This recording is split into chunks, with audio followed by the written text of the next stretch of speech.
ምዕራፍ 3 ከከነዓናውያንም ጋር መዋጋት ያላወቁትን እስራኤልን በእነርሱ ይፈትናቸው ዘንድ በፊትም ሰልፍን ያለመዱ የእስራኤል ልጆች ትውልድ መዋጋትን ያውቁና ይማሩ ዘንድ እግዚአብሔር ያስቀራቸው አሕዛብ እነዚህ ናቸው።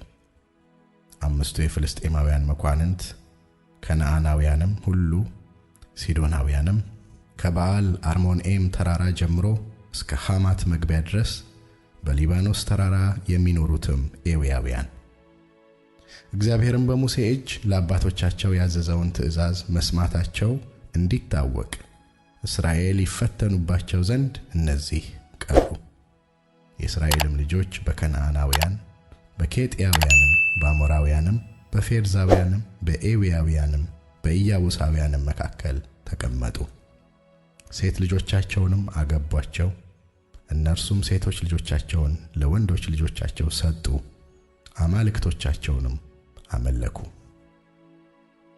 የእስራኤልም ልጆች በእግዚአብሔር ፊት ክፉ የሆነውን ነገር አደረጉ። አምላካቸውንም እግዚአብሔርን ረስተው በኣሊምንና አስታሮትን አመለኩ። ስለዚህ የእግዚአብሔር ቁጣ በእስራኤል ላይ ነደደ። በመስጴጦምያም ንጉሥ በኩሰርሰቴም እጅ አሳልፎ ሰጣቸው። የእስራኤልም ልጆች ለኩሰርሰቴም 8 ዓመት ተገዙለት። የእስራኤልም ልጆች ወደ እግዚአብሔር ጮኹ።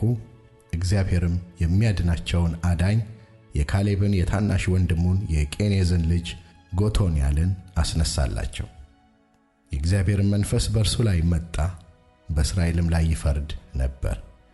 ለሰልፍ ወጣ። እግዚአብሔርም የመስጴጦምያን ንጉሥ ኩሰርሰቴምን በእጁ አሳልፎ ሰጠው።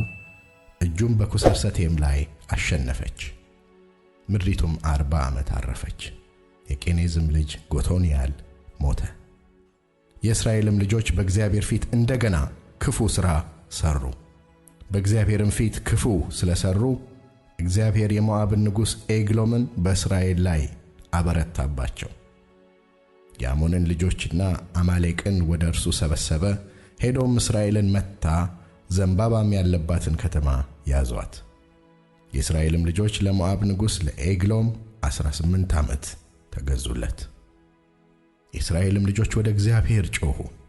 እግዚአብሔርም ብንያማዊውን የጌራን ልጅ ናዖድን ግራኙን ሰው አዳኝ አስነሳላቸው። የእስራኤልም ልጆች በእርሱ እጅ ወደ ሞዓብ ንጉሥ ወደ ኤግሎም ግብር ላኩ።